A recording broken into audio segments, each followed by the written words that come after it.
Mais uma vez eu quero agradecer vocês por essa oportunidade de estar aqui trazendo essa mensagem. Hoje, na verdade, nós vamos continuar dando uma explicação de um vídeo que nós gravamos recentemente, fazendo ali algumas explicações para o pastor Paulo Júnior. Não sei quantos de vocês aqui da Igreja do Capelinha conhecem, o pastor Paulo Júnior é um pastor muito renomado aí no meio evangélico, e ele fez algumas afirmações da Igreja Adventista Sétimo Dia em relação ao dom profético da Ellen White. E nós gravamos um sermão, um primeiro sermão, essa foi a primeira parte, explicando sobre como que a igreja realmente crê no dom profético, nos escritos de Ellen White, a posição oficial da igreja e também a posição da própria Ellen White em relação aos seus escritos. E fizemos uma comparação ali de Ellen White com João Batista, para saber se a Ellen White realmente pode ser considerada uma profetisa.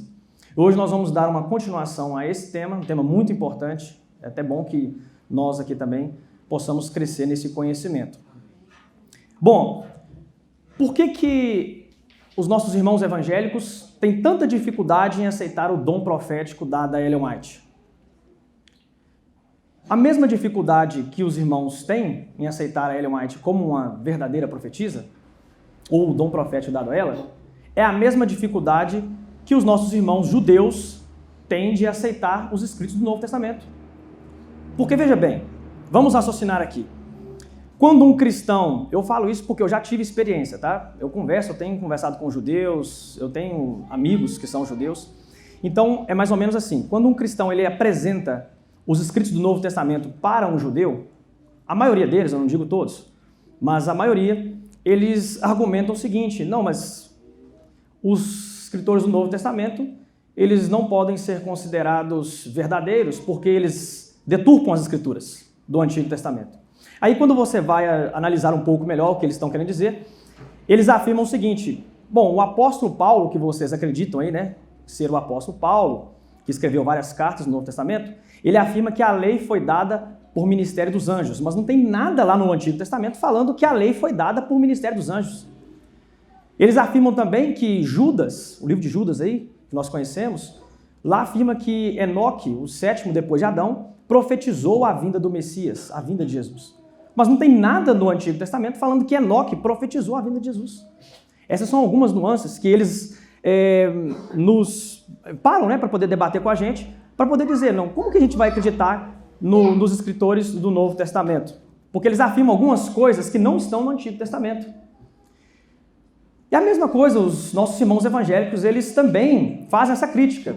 Como que aceitar os escritos de Ellen White, porque ela dá algumas afirmações que na Bíblia, por exemplo, não apresenta. Ellen White fala que ela viu Enoque em um outro planeta, mas nós não temos na Bíblia esse texto. Você consegue entender? Então, veja bem, da mesma forma que os judeus têm dificuldade em aceitar os escritos do Novo Testamento, os evangélicos têm dificuldade em aceitar Ellen White como profetisa. Mas eu acho que a questão aqui que nós devemos colocar em mesa é o seguinte: não é se Ellen White é uma profetisa, não é se Paulo, Mateus, Tiago, Judas, João são profetas. Eu acho que o que a gente tem que considerar é o seguinte: se eles são profetas verdadeiros ou falsos. Porque tem muitas pessoas aí se alegando ser profetas. É ou não é verdade? Então nós temos que passar, ou melhor, avaliar essas pessoas se elas são realmente profetas verdadeiros ou falsos. Essa é a questão. Porque se você, o cristão que chegar para um judeu e falar assim: ah não, mas os escritores do Novo Testamento, eles são inspirados por Deus. Mas o judeu não vai acreditar nisso. Ele vai falar: mas que prova que você me dá que os escritores do Novo Testamento são inspirados? Da mesma forma, nós da Igreja Adventista Sétimo Dia, nós chegamos para as pessoas e dizemos: Ellen White, ela foi uma profetisa inspirada por Deus. Você consegue entender que nós estamos na mesma, entre aspas, saia justa com os judeus? Então eu faço essa pergunta também para os cristãos, de modo geral. Como que eles se sairiam para poder apresentar a mensagem para os judeus se esses não creem que os escritores do Novo Testamento não são inspirados? Porque nós temos esse, digamos assim, nós temos esse problema, entre aspas, né, quando a gente vai apresentar para as pessoas que Ellen White é uma profetisa. Então, acho que a questão, volto a repetir, é avaliar se ela é uma verdadeira profetisa ou não, e se os escritores do Novo Testamento também são verdadeiros ou não. Mas nosso objetivo aqui é falar de Ellen White, então vamos fazer essa análise aqui. Ellen White, então, era uma verdadeira ou falsa profetisa? Nós vamos fazer um teste aqui com Ellen White para saber se realmente ela é digna de ser considerada uma profetisa. Temos um texto aqui. O primeiro texto, ou o primeiro teste para saber se Ellen White é uma verdadeira profetisa, é esse aqui, que está em Isaías capítulo 8, verso 20. A lei e ao testemunho, se eles não falarem segundo esta palavra, jamais verão a luz. Então todos os profetas, quando você está analisando se o profeta é verdadeiro ou falso, você deve analisar se ele está contradizendo a lei e ao testemunho. Em outras palavras, toda a Bíblia. O profeta ele não pode contradizer o que a Bíblia já revelou, aquilo que já foi revelado. Ele tem que estar em conformidade com o que está escrito na lei e nos profetas. O segundo teste que nós precisamos de analisar para saber se um profeta é verdadeiro ou não, está aqui em Mateus capítulo 7, verso 15 e verso 16. Jesus diz assim: acautelai-vos, porém, dos falsos profetas, que vêm a vós disfarçados de ovelhas, mas interiormente são lobos devoradores. Pelos seus frutos os conhecereis. Colhem-se, porventura, uvas de espinheiros ou figos dos abrolhos? Esse teste aqui, irmãos, ele é muito importante, assim como todos os outros. Porque eu preciso analisar a vida do profeta. Eu preciso analisar os frutos do profeta para me saber se ele realmente é um verdadeiro ou um falso profeta. Porque não adianta o profeta falar bem da Bíblia, mas ele não mostrar frutos na sua vida. E Ellen White, ela tinha frutos em sua vida. Ela foi uma boa mãe, uma boa esposa. Ela ajudou a Igreja Adventista demais com a área da saúde. Ela era uma pessoa muito querida na sociedade. Eu falo assim, pela sua personalidade, né? Não por causa das suas mensagens. Quando ela pregava suas mensagens, é claro que ela ocasionava ali muita oposição. Mas a sua pessoa, não. Nós percebemos que Ellen White era uma pessoa que ela tinha frutos em sua vida. Basta conhecer um pouco mais sobre sua biografia. Ellen White, ela levava as pessoas até as Escrituras. Então ela passa no primeiro teste, ela passa nesse segundo teste também. Ela recomenda lá no livro Primeiros Escritos, página 78, que a Bíblia, e somente a Bíblia, é a nossa única regra de fé e prática. Então ela não contradiz as Escrituras. Basta a gente estudar realmente mais a fundo para a gente entender se realmente ela contradiz ou não as Escrituras. E a gente percebe que não. Um outro teste aqui, queridos, esse também eu acredito que é muito importante.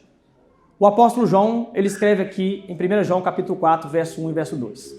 Aqui diz assim: amados, não creais a todo o Espírito, mas provai se os Espíritos são de Deus, porque já muitos falsos profetas se têm levantado no mundo. Nisso conhecereis o Espírito de Deus. Todo o Espírito que confessa que Jesus Cristo veio em carne é de Deus. Então o profeta verdadeiro ele tem que passar também por esse crivo. Qual que é? Ele tem que ensinar que Jesus Cristo, ele veio 100% homem, 100% Deus. Jesus Cristo ele tem uma dicotomia, digamos assim. Ele era homem, mas ele também era Deus. O profeta ele tem que ensinar o plano da salvação, ele tem que levar as pessoas até Jesus Cristo, ensinar a salvação em Cristo Jesus. Não há nenhum outro meio de salvação se não for em Cristo Jesus. Para saber se Ellen White ela passa nesse quesito aqui, basta você ler o livro Desejado das Nações, Caminho a Cristo. Irmãos, o livro Desejado das Nações, eu acredito ser a melhor biografia de Jesus de todos os tempos. Tanto é que Mel Gibson, quando ele foi fazer aquele vídeo que ele produziu, Paixão de Cristo, você sabia que ele pegou o livro Desejado das Nações e leu? Para fazer aquele filme? Muitas pessoas, né, os críticos não sabem disso. Mas só para você ter ideia, o tanto que foi importante esse livro, Desejado das Nações, para entendermos um pouco mais a fundo a biografia de Jesus. Um outro teste aqui, irmãos, também, que nós podemos analisar para saber se um profeta ele pode ser considerado verdadeiro ou falso, é esse aqui que está em Jeremias capítulo 28, verso 9. Aqui diz assim: quanto ao profeta que profetizar paz, quando se cumprir a palavra desse profeta, então será conhecido, na verdade, como o profeta enviado do Senhor. O profeta verdadeiro, tudo aquilo que ele profetiza, tem que o quê? Se cumprir, não é verdade? Aquilo que o profeta verdadeiro diz, tem que se cumprir. Exceto as profecias condicionais. Daqui a pouco a gente vai falar um pouco mais sobre isso. Mas existem profecias condicionais e incondicionais na Bíblia. Para isso também a gente tem que estudar a fundo. Mas o profeta, ele tem que profetizar, o verdadeiro, e aquilo tem que se cumprir. Agora eu vou fazer uma pegadinha com vocês aqui. Então quer dizer que o verdadeiro profeta é simplesmente ele profetizar e aquilo se cumprir? Nós podemos acreditar nele como profeta? O que vocês acham? Por quê? Alguém se arriscaria a dizer? Exatamente, muito boa a afirmação que a irmã deu ali. Ele tem que estar de acordo com a palavra de Deus. Ele tem que passar em todos os testes. Não somente ele profetizar e aquilo se cumprir. Opa, esse daí é um verdadeiro profeta. Sabia que não é assim? Ele tem que passar por todos os testes para saber se realmente ele é um verdadeiro profeta. Porque Satanás, irmãos, ele é um estudioso da mente humana. Ele é um estudioso do comportamento humano. Ele pode, sim, saber os desejos do coração de um indivíduo e ele chutar e aquilo acontecer. Eu provo para vocês biblicamente, olha o que está escrito no livro de Deuteronômio, capítulo 13, verso 1 a 3. Veja o que Moisés disse aqui, queridos. Quando se levantar no meio de vós um profeta ou sonhador de sonhos, e vos anunciar um sinal ou prodígio, e acontecer o sinal ou prodígio de que vos houver falado, e ele disser, vamos após outros deuses, deuses que nunca conhecestes, e sirvamos. Não ouvireis as palavras daquele profeta, ou daquele sonhador, porquanto o Senhor vosso Deus vos está provando para saber se amais o Senhor vosso Deus de todo o vosso coração e de toda a vossa alma. Está vendo, queridos? Então Moisés estava dizendo aqui, pode acontecer de falsos profetas profetizar algo e aquilo acontecer, mas você precisa de levar em consideração todos os quesitos para saber se aquele profeta ele é verdadeiro ou não. Porque não adianta ele profetizar e algo se cumprir, mas ele não levar as pessoas até a palavra de Deus, não manifestar frutos em sua vida. Então o profeta ele tem que ser, para a gente entender, detectar um profeta verdadeiro, nós precisamos de acumular todos os testes e saber se ele vai passar em todos. Agora, a Igreja Adventista também tem um outro livro muito importante que teólogos da nossa igreja publicaram, que é o livro Compreendendo as Escrituras. E aqui na página 399, tem uma afirmação muito interessante. Esse livro você pode adquirir ele na Unas Press, tá? Na internet. É um livro muito interessante, eu comprei ele e eu gostei bastante. E aqui diz assim, essa posição da igreja, tá? Em relação aos escritos de Ellen White, presta muita atenção. Visto que a igreja não aceita graus de inspiração, deve-se reconhecer que a inspiração de Ellen White, embora não sua autoridade, é do mesmo tipo de inspiração dos profetas do Antigo Testamento e do Novo Testamento. Portanto, quando usarmos e interpretarmos o que ela escreveu, devemos aplicar aos seus escritos os mesmos princípios hermenêuticos utilizados com as Escrituras. Ambos são literatura inspirada e, portanto, devem ser interpretados pelos mesmos princípios. Então, esse texto ensina para nós duas coisas muito importantes. Primeira delas, a Igreja Adventista do Sétimo Dia não crê em graus de inspiração. O que é isso? Porque tem pessoas que acreditam, né, que os profetas não canônicos, aqueles que não estão na Bíblia ou não possuem um livro na Bíblia, eles têm menos importância ou menos valor ou menos grau de inspiração, o Espírito Santo inspirou eles menos do que os profetas canônicos. Isso não é verdade. Tanto o profeta canônico, vou dar um exemplo, Moisés tem livros na Bíblia, tanto Moisés, que é um profeta canônico, quanto João Batista, que não tem nenhum livro na Bíblia, ou qualquer um outro profeta, ou Ellen White, eles são inspirados por Deus no mesmo nível. Você consegue entender? A igreja ela não entende que o Espírito Santo usou pessoas num nível maior ou menor.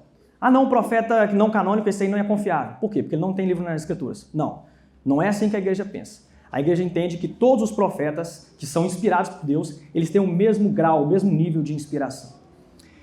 E a outra questão interessante aqui, queridos, e isso eu acho muito relevante para nós que somos adventistas do sétimo dia, que esse texto ensina, é que nós devemos aplicar os princípios hermenêuticos para estudar os escritos de Ellen White, assim como nós aplicamos para estudar a Bíblia.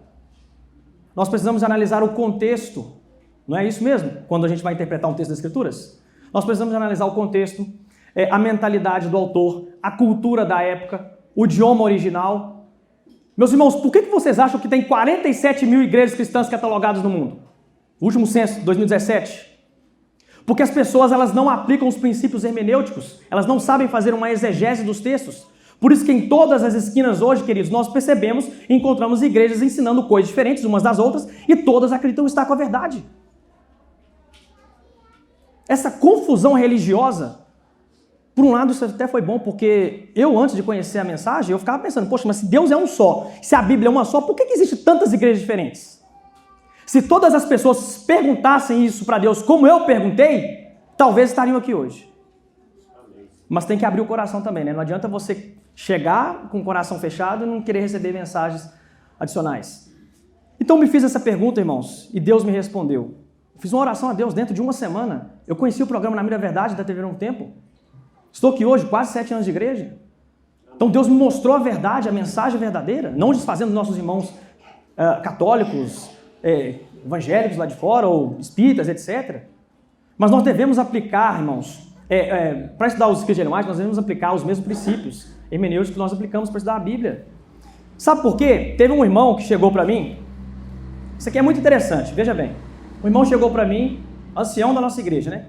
Falou, irmão, Ellen White, os escritos dela estão cheios de erros, cheios de equívocos. Ela não foi todas as opiniões que Ellen White deu, as ideias, né, os escritos dela que são inspirados por Deus, essa foi uma afirmação que ele deu.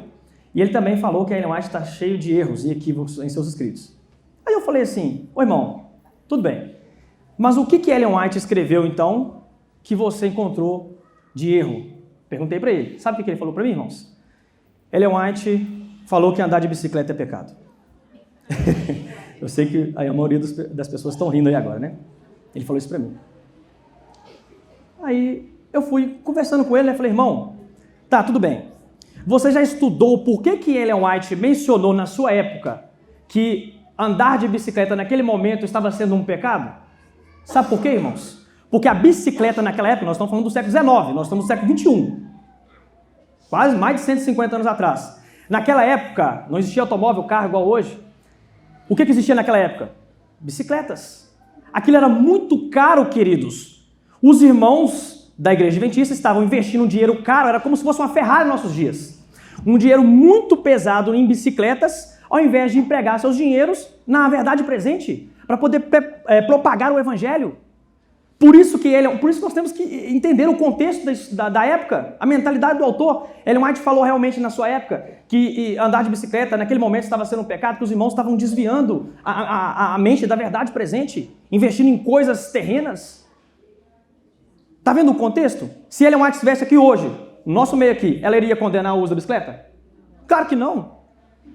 Ela iria falar que se nós estivéssemos gastando horrores de dinheiro com Ferraris, enquanto nosso vizinho não conhece a mensagem, está passando dificuldade, fome, aí sim ela iria considerar.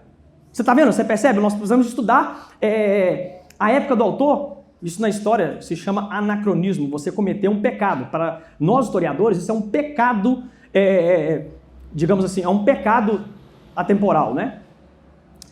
E veja bem, ele falou disso aí, que Ellen White, ela cometeu esse erro. E também eu expliquei para ele, né? E também expliquei para ele sobre a questão da fotografia. Ellen White também falou da fotografia. Que a fotografia, assim como a bicicleta, eram coisas caríssimas naquela época e as pessoas estavam utilizando seus dinheiros, seus recursos com essas coisas e não estavam aí aplicando na pregação do evangelho. Eu já vi pessoas, irmãos, isso aqui não adventistas, mas eu já vi pessoas na internet, muitos críticos de Ellen White, dizer que ela era racista. Isso aí também eu já vi. Você já ouviu isso aí? Pessoas já disseram que Ellen White é racista. Tá, aí a gente vai entender por que essas pessoas afirmam isso. Ellen White, na sua época, ela recomendou que homens negros não se casassem com mulheres brancas e vice-versa, né? Pessoas negras não se casassem com pessoas brancas. E aí as pessoas falam, tá vendo? Ellen White é racista. Aí você vai analisar o porquê que Ellen White mencionou aquilo. Você percebe que, para quem estudou um pouquinho só, sabe compreender por que ela disse isso. Irmãos, os Estados Unidos, não sei quantos de vocês aqui sabem, mas lá havia uma segregação racial. O racismo nos Estados Unidos, irmãos, era institucionalizado, era lei. Você sabe o que é isso, queridos? Era lei. Nos Estados Unidos, há um tempo atrás, existia um restaurante para branco, outro para negro. O indivíduo que estivesse dentro de um ônibus, se ele fosse negro e entrasse um branco, ele tinha que levantar e dar um lugar para o branco. Sabia disso?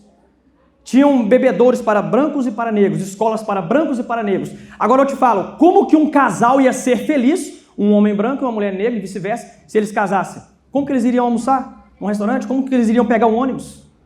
Como que eles iriam estudar juntos? Vocês conseguem entender? Ellen White recomendou na sua época a questão do não casamento entre pessoas de cores, né, diferentes, homens e mulheres, etc.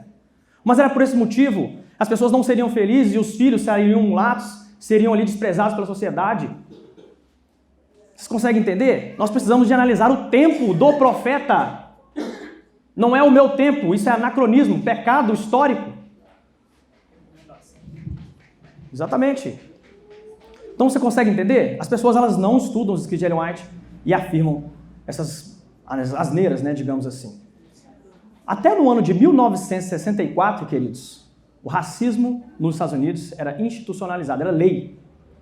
Tem uma história de uma americana, chama Rosa Parks, eu não sei, vocês devem conhecer ela aqui, né?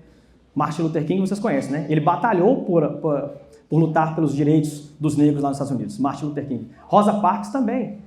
Teve uma certa vez, irmãos, que ela estava dentro do ônibus, sentada, ela era negra, e entrou uma pessoa branca, ela tinha que se levantar para esse branco entrar, para esse branco sentar, né? E o motorista, se ela não fizesse isso, o motorista era obrigado a parar o ônibus daquela época, enquanto ela não sentasse, enquanto ela não levantasse para aquela branca sentar. Vocês conseguem entender a segregação racial que existia nos Estados Unidos?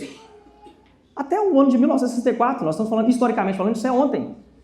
Só que as pessoas não enxergam isso, elas não estudam. Por isso que isso é Satanás, né, na verdade. Satanás que faz isso. Por isso que as pessoas não aceitam os escritos de Ellen White e levantam falsos testemunhos aí na internet. Agora, vamos continuar falando aqui sobre a questão dos profetas canônicos e os não canônicos, né? Aqui nós temos uma pergunta. Não é somente, na verdade, uma afirmação, né? Não é somente profetas canônicos que são inspirados por Deus. Canônico é aquele que contém um livro, um escrito ali na Bíblia.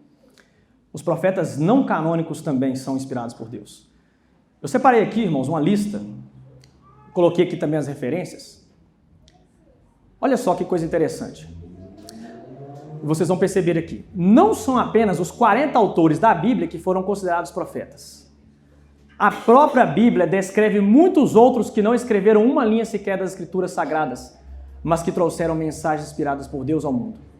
Então a lista inclui Abraão era considerado profeta. Arã e Miriam também eram considerados profetas. Débora era considerada profeta, ela era juíza e profetisa, né? Eliseu, a profetisa Ulda também, que ela viveu no tempo de Jeremias, a esposa de Isaías também ela era considerada profeta. João Batista foi considerado profeta. Ana no tempo de Jesus. O profeta Ágabo, também no Novo Testamento. Elias, profeta Elias, lá no Antigo Testamento.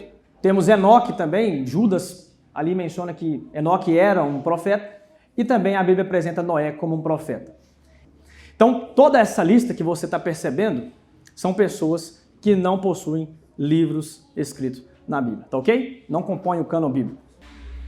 A seguir, olha só que coisa interessante também.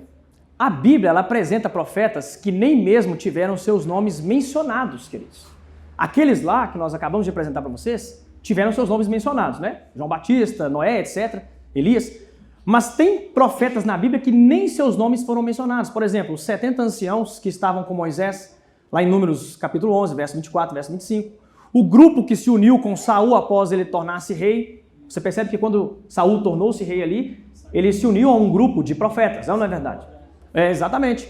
Aqueles que Obadias escondeu nas cavernas, vocês lembram que Jezabel estava ali perseguindo os profetas? Vocês lembram da história, claro, né? E Obadias ali, ele escondeu muitos profetas ali naquelas cavernas, e as 4 filhas de Filipe, que eram também consideradas profetisas. Também está no Novo Testamento. Uma outra coisa interessante aqui. Existe também, irmãos, livros que são inspirados, né, mas que não estão no cânon bíblico. São muitos também, né? Eu separei pelo menos alguns aqui para a gente poder analisar. E veja bem o que está escrito aqui em 2 Crônicas, capítulo 9, verso 29. Os demais atos de Salomão, tanto os primeiros como os últimos, porventura não estão escritos no livro das Crônicas de Natã, o profeta, e na profecia de Aías, o silonita, e nas visões de Ido, o vidente, acerca de Jeroboão, filho de Nebate? Veja bem, queridos, esse texto aqui mostra para nós pelo menos 3 profetas, Natã, Aías e Ido, que escreveram livros. Ok? Todo mundo concorda, né? É o que o texto está apresentando para nós. Aqui nós temos 3 profetas que escreveram livros e esses livros não vieram parar no cânon bíblico. Você não encontra na Bíblia aí um livro de Natã, profeta Aías. Você não encontra. Olha aqui, 2 Crônicas, capítulo 26, verso 22 também. Quanto ao mais dos atos de Uzias, tanto os primeiros como os últimos, o profeta Isaías, filho de Amós, o escreveu. Aqui, irmãos, é um texto interessante também. Esse texto revela para nós que tem um outro livro do profeta Isaías que não veio parar no cânon bíblico. Então, só por isso, Isaías não pode ser considerado um profeta confiável. Não, porque tem um livro dele que está na Bíblia, mas tem outro que não está. Será que é assim que eu avalio? Não, não é assim. Muitos desses livros, irmãos, que são mencionados aqui, que eles não compõem o cânon bíblico, provavelmente as mensagens já eram repetitivas e eram mensagens também direcionadas para pessoas específicas. E Deus julgou melhor não colocar esses livros. Vocês já leram lá no Evangelho de João? Se eu não me engano, é o último versículo ali do Evangelho de João, que ele fala que os atos de Jesus, os milagres foram tantos que não caberia. Não é? Está escrito lá? O que está escrito lá? Quem lembra? Não existiria biblioteca no mundo. No mundo, olha só, não existiria biblioteca no mundo, né? Para compor todos os milagres e feitos de Jesus. Você imagina só se Deus fosse colocar tudo também, nós teríamos que andar carregados assim com um livro, né? Vocês conseguem entender? A gente não ia conseguir nem chegar na igreja. Por quê? Porque o livro é maior do que um prédio. Então não é assim que Deus trabalha, queridos.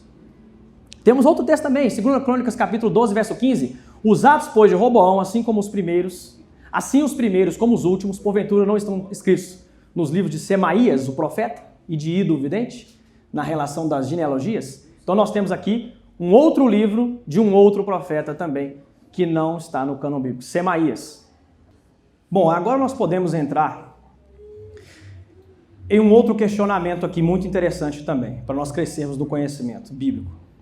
Será que o dom profético, ele se encerrou com a igreja primitiva? O último dos profetas que nós temos aí é o apóstolo João. Ele foi o último, né, a morrer, dos apóstolos. Então será que o dom profético acabou com João? Quando João morreu, não temos mais dons espirituais na igreja ao todo e também o dom profético. Será que é assim? Será que os dons terminaram com a igreja primitiva, com os apóstolos? Bom, vamos analisar aqui então, né? Aqui no livro de Joel, é muito interessante o que nós vamos ler aqui. Joel capítulo 2, verso 28 até o verso 31, traz uma informação interessante para nós. Ele profetizou o seguinte: e há de ser que depois derramarei o meu espírito sobre toda a carne, e vossos filhos e vossas filhas profetizarão, os vossos velhos terão sonhos, os vossos jovens terão visões. E também sobre os servos e sobre as servas, naqueles dias derramarei o meu espírito.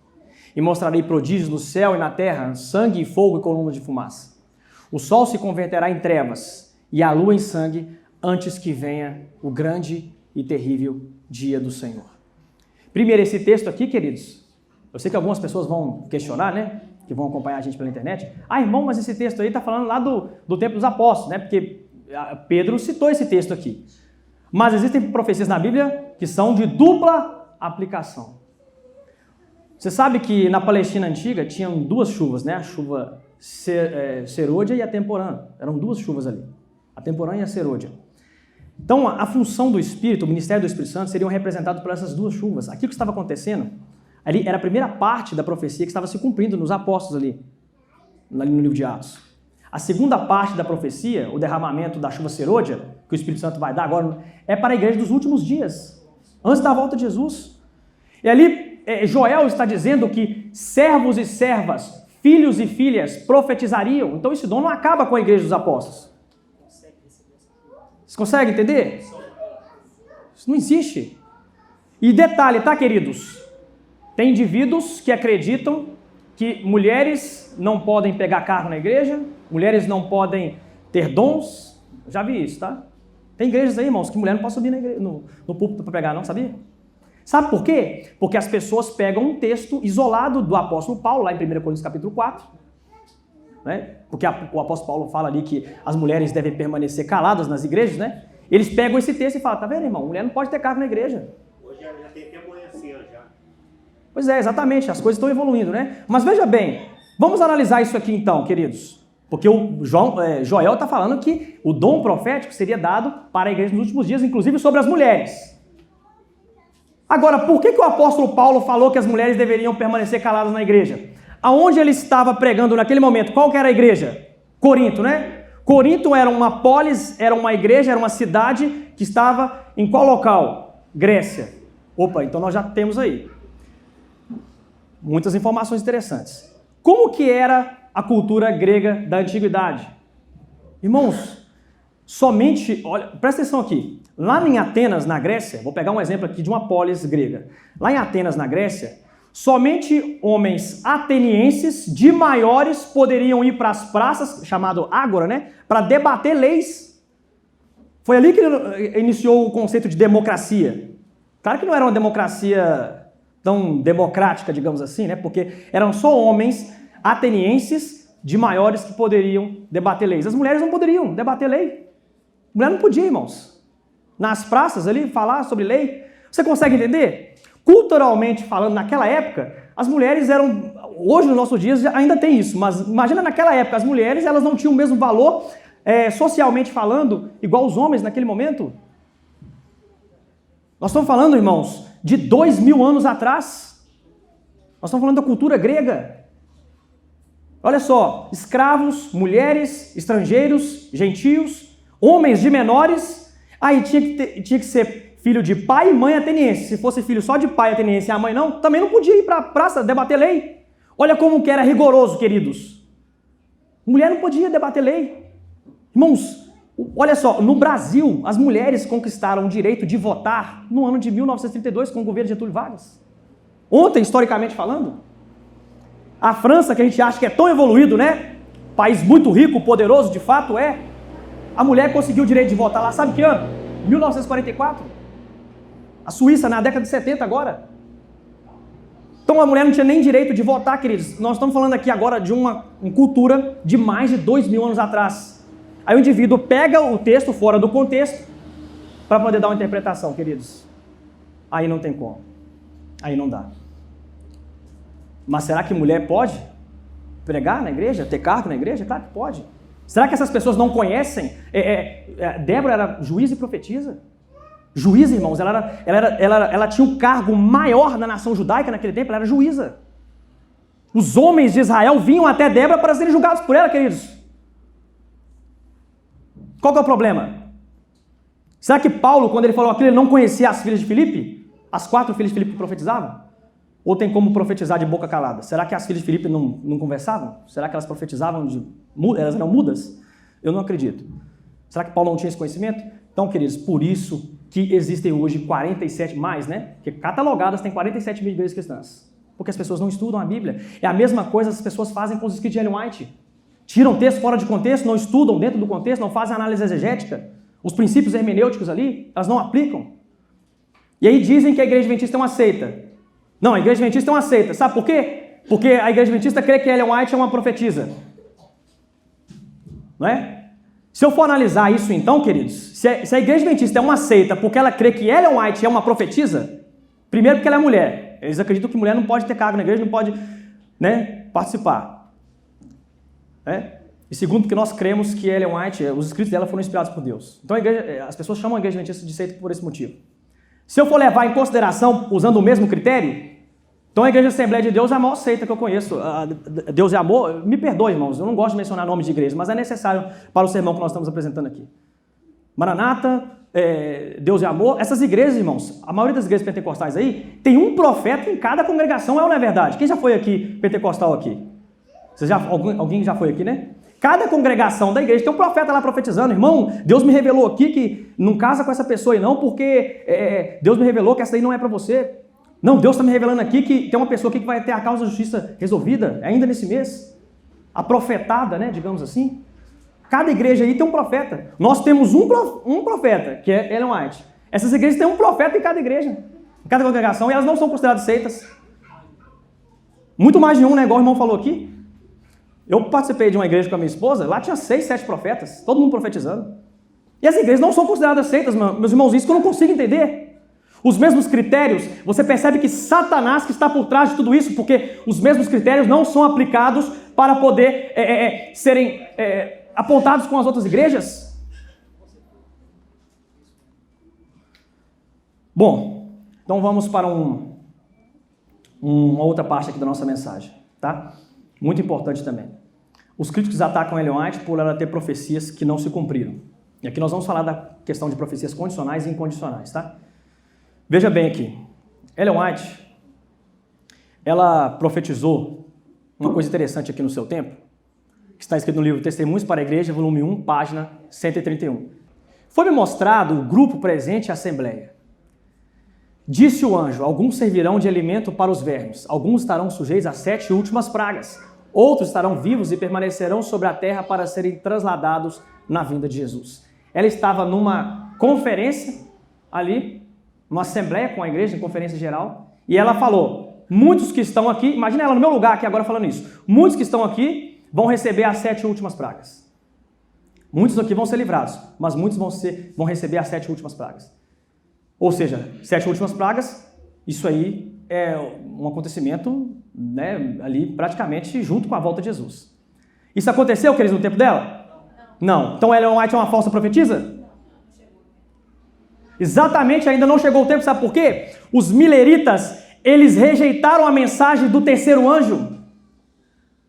No tempo dela, o livro Grande Conflito, página 457, lá diz, Ellen White fala, se os mileritas estivessem, aqueles todos ali que estavam unidos, se eles tivessem aceitado a mensagem do terceiro anjo, queridos, Jesus Cristo tinha voltado no tempo deles.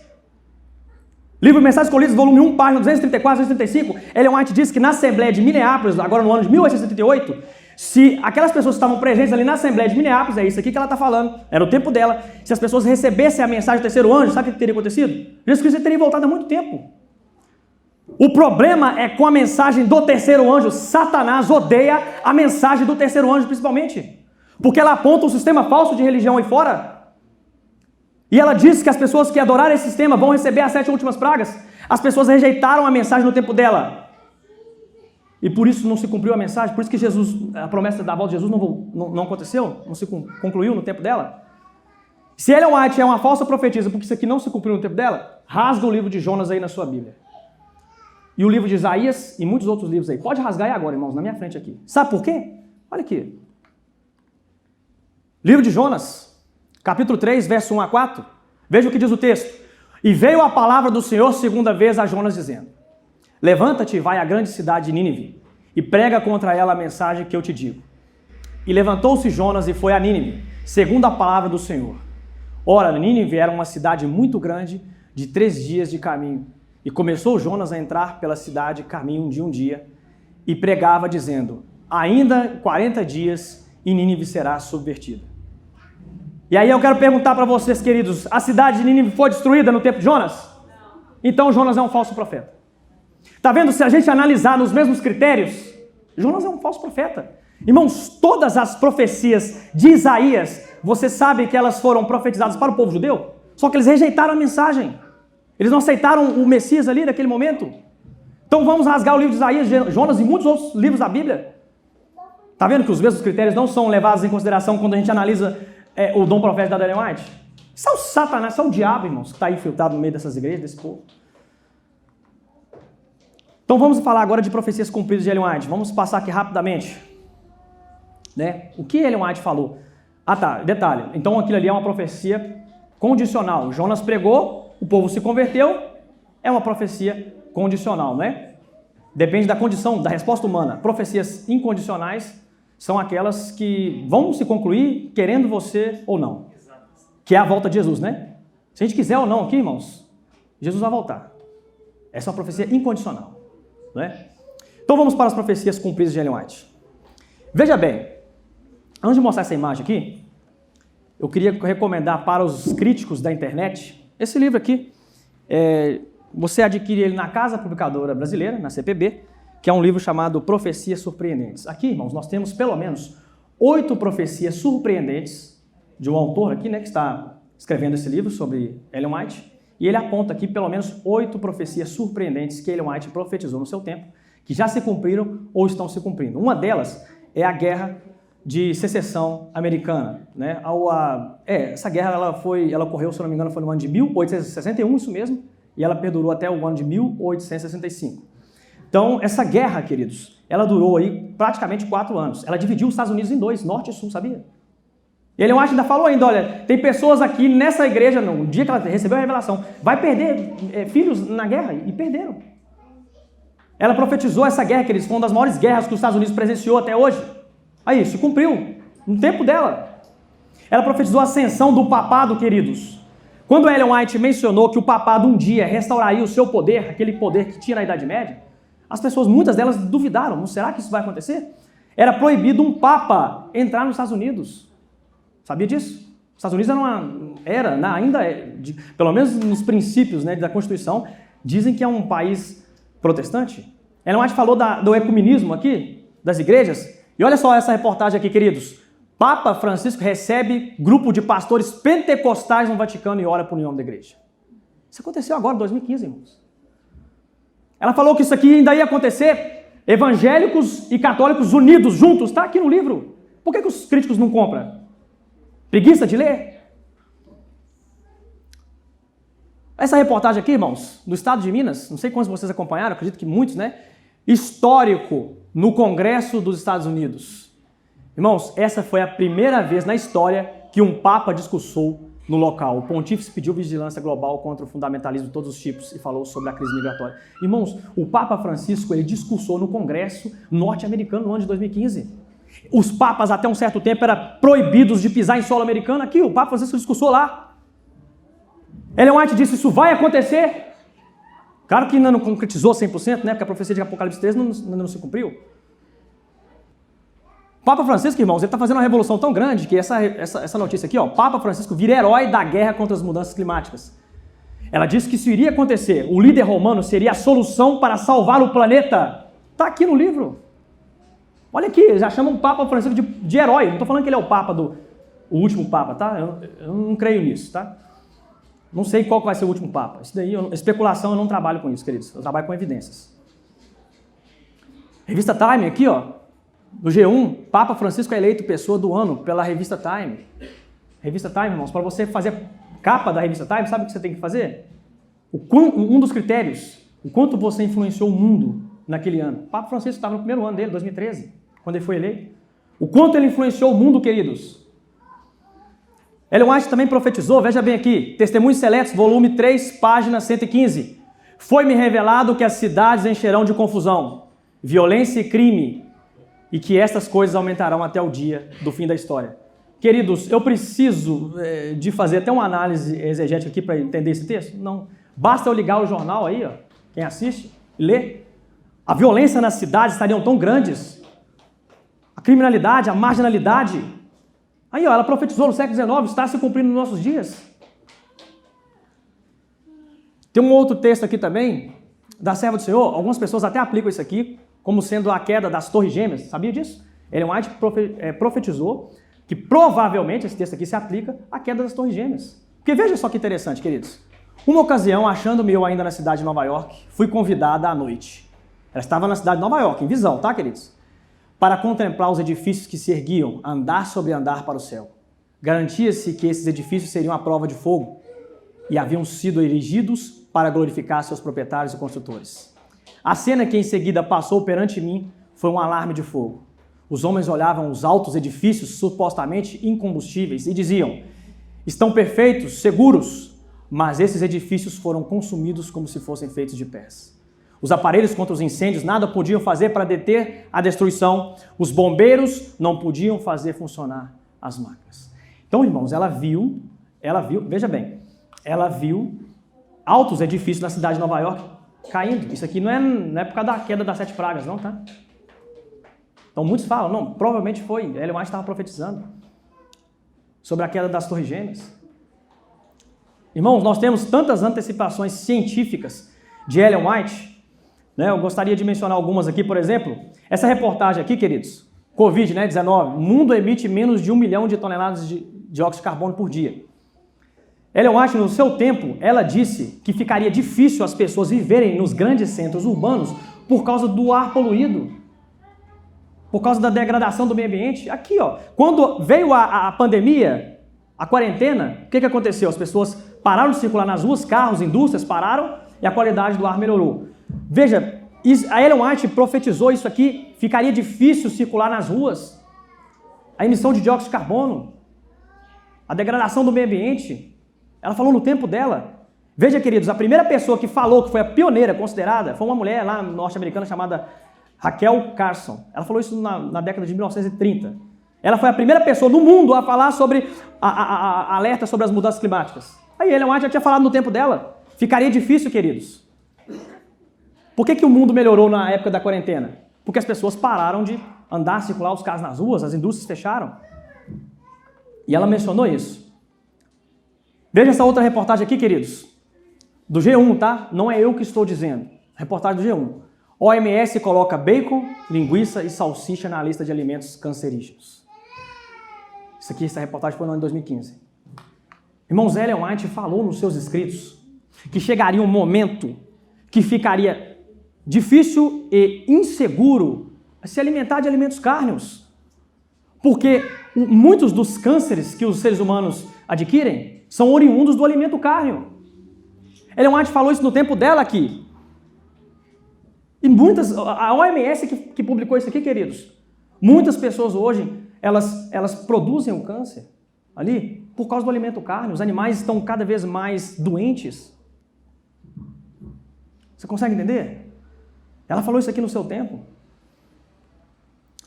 Ellen White, irmãos, ela falou também do psiquismo do pré-natal. Sabia disso? Lá no livro Profetas e Reis.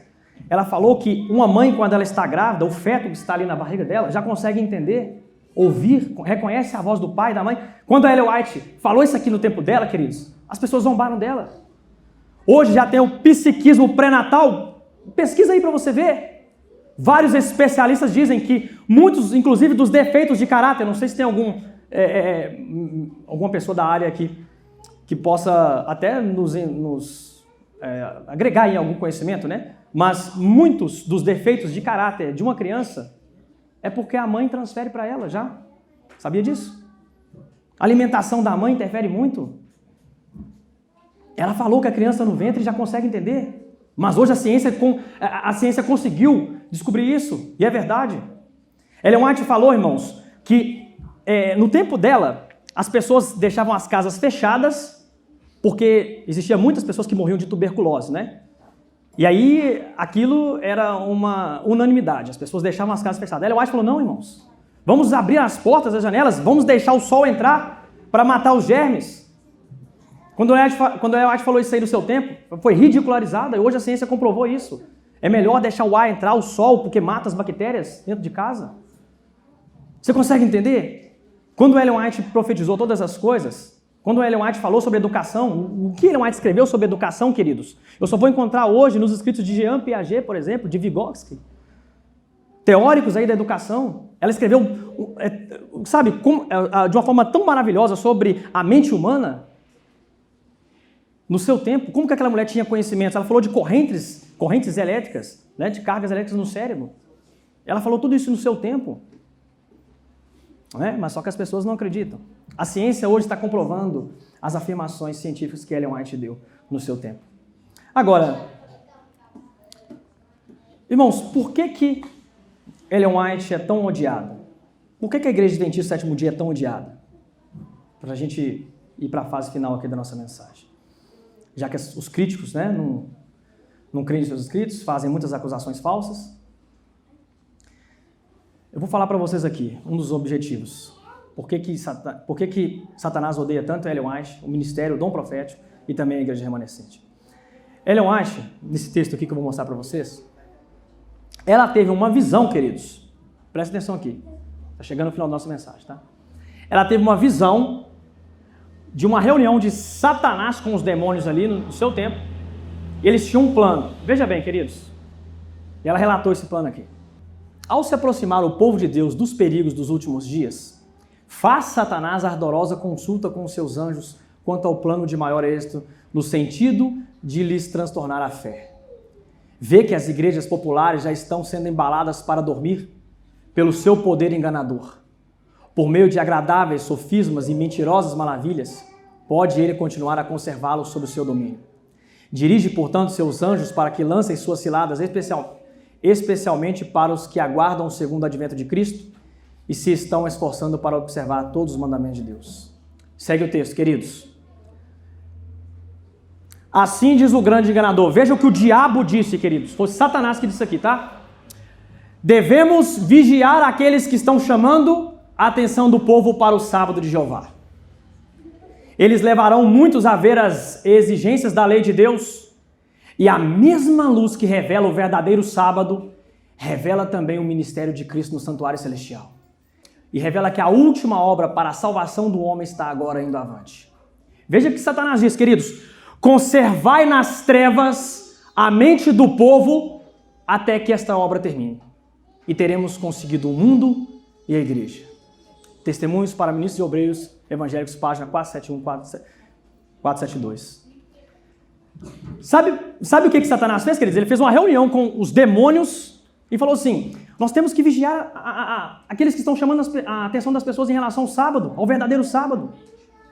Esse grupo de pessoas vai ensinar para o mundo que Jesus está hoje no santuário celestial. Quantos irmãos evangélicos sabem que hoje Jesus Cristo está no santuário celestial fazendo a obra de juízo? Quem sabe? Ninguém. Não, fala assim, tirando adventistas, né? Tirando adventista. Quem aí fora sabe? As pessoas acham que Jesus morreu no ano 31, foi para o céu e está lá, né? Sentado, cruzado, tá, o braço cruzado, olhando. Tá. Mas Satanás falou, devemos vigiar a atenção das pessoas em relação ao verdadeiro sábado de Jeová. Essa mesma luz que está revelando o verdadeiro sábado, revela também que Jesus está hoje no santuário celestial. Nós temos que conservar nas trevas a mente do povo até que essa obra termine. Irmãos, porque quando Jesus Cristo terminar a obra no santuário celestial, acabou, queridos, para todos nós. Já era, não vai adiantar mais nada. Vamos conservar nas trevas a mente do povo até que a obra termine. Que não vai adiantar mais nada. Por isso que a igreja adventista é tão odiada. Por isso que a igreja adventista é chamada de seita. Por isso que as pessoas odeiam Ellen White, sabe por quê? Porque nós, como igreja, estamos chamando a atenção das pessoas sobre a lei de Deus. Católicos estão observando que eles não podem adorar em mais escultura. Evangélicos estão descobrindo a verdade do sábado, que foi atacada aí. Isso é paganismo, queridos, guarda do domingo. O imperador Constantino, no quarto século, no ano 321, trouxe isso para o Império Romano, deu o decreto. A igreja ali romana, no ano 364, ela aceitou a guarda do domingo no concílio de Laodiceia. Isso é paganismo e nós estamos levando as pessoas a ver as exigências da lei de Deus. Por isso que a igreja adventista é atacada como seita. Por isso que Ellen White é odiada por muitas pessoas. Agora, queridos, eu quero que esses líderes religiosos aí só me mostrem uma coisa. Eu não gosto de mencionar muito nome de igreja, de pastores, mas eu gostaria que o Paulo Júnior me mostrasse, com todo o respeito que eu tenho por ele. Davi Miranda já morreu, né? Mas eu quero que os filhos dele me mostrem. Valdemiro Santiago, Edir Macedo, R.R. Soares e todos esses outros líderes aí, eu quero que eles me mostrem, meus irmãos, uma coisa. Isso aqui, ó. Eu quero que esses líderes me mostrem isso aqui, queridos. Essa notícia aqui, irmãos, foi agora, finalzinho de maio, no site oficial da Divisão Sul-Americana. Apareceu essa reportagem lá. Congregação inteira se torna adventista do sétimo dia. Eles pertenciam a uma comunidade independente, conheceram a igreja adventista e resolveram se batizar todos juntos. Aqui está, queridos. Aqui está. 32 pessoas vindas de uma mesma congregação foram batizadas na igreja adventista no último dia 28 de maio. Foi agora. O palco dessa celebração foi a igreja de Ponte Alta, em Brasília, que contou também com o batismo da pastora desse grupo, a missionária Marise Mateus. Glória a Deus, né, irmãos? Eu fico até emocionado, sabe? Sabe o que é que eu quero? Eu quero que os críticos me mostrem aí congregações inteiras se convertendo à Igreja Assembleia de Deus, a Maranata, Deus e Amor, ao catolicismo, qualquer outra igreja. Eu quero que eles me mostrem. Igual irmãos. Aqui, ó. Igual aconteceu aqui. Isso aqui não aconteceu só agora não, queridos. Isso aqui acontece o quê? Diversas vezes. Eu já vi diversas vezes nesses 6 anos que eu estou na igreja adventista. Isso aqui é comum, queridos. Pessoas inteiras. E detalhe, tá? Você vê a humildade da pastora. Porque ela sabe que se ela aceitasse a nossa mensagem, ela seria pastora aqui, queridos? Não. Principalmente porque a idade dela, né, não daria. Mesmo se a igreja né, tivesse pastoras, mulheres pastoras, a idade dela já não daria mais para ela poder receber o chamado, se a igreja tivesse pastoras, né, mulheres. Mas ela abdicou, irmãos, do cargo de pastora na igreja dela e todos os membros foram batizados na Igreja Adventista Sétimo Dia, lá em Brasília agora. Isso aqui acontece direto, irmãos. Eu não vejo, queridos, pessoas inteiras, igrejas inteiras se convertendo a outras igrejas protestantes. Eu não vejo isso acontecer. Por isso que Satanás odeia a Igreja Adventista. Por isso que ele ataca, tantos ataques aí contra Ellen White. Essa igreja é uma seita. Essa mulher não foi inspirada. Aqui está. Quero que esses líderes me mostrem, queridos. Quero que esses líderes me mostrem igrejas inteiras se convertendo à igreja deles. Isso é o poder de Deus, irmãos. Isso é Deus que faz isso aqui, queridos. É Deus, sabe, Gamaliel no primeiro século, ele falou com os fariseus, olha, nós estamos perseguindo esses apóstolos aí, não é? Mas se essa obra é de Deus, se esse Jesus Cristo que eles estão ensinando aí é o verdadeiro Messias, nada vai deter, queridos. Gamaliel falou isso no tempo dele. Se essa igreja, irmãos, ela for a igreja verdadeira, nada vai deter. Olha aqui, muitos desses pastores, irmãos, muitos desses pastores que dizem que nós somos uma seita, sabe por quê? Não me leva a mal não, mas é porque eles não querem que as pessoas tenham contato conosco. Sabe por quê? Porque nós vamos levar as pessoas a ver as exigências da lei de Deus. Os membros deles vão estudar conosco e vão ver as verdades da palavra de Deus. É por esse motivo. Por isso que eles fazem isso. Por isso que eles criticam nós como seita. Eu quero que eles me mostrem igrejas inteiras se convertendo às suas igrejas. Último texto. 2 Crônicas 20, verso 20. E pela manhã cedo se levantaram e saíram do deserto de Tecoa. E ao saírem, Josafá pôs-se em pé e disse, ouve-me, ó Judá, e vós, moradores de Jerusalém. Crede no Senhor vosso Deus e estareis seguros. Crede nos seus profetas e prosperareis. Amém, né, irmãos? Qual que é, não é jogar na Mega Sena para prosperar, não, irmãos. Qual que é a maneira de prosperar aqui nessa vida? É crer nos profetas de Deus, é crer na palavra de Deus que está aqui, queridos. A única maneira, irmãos, de nós prosperarmos aqui nessa vida é crermos em Deus e estaremos seguros. E crer nos seus profetas e prosperareis.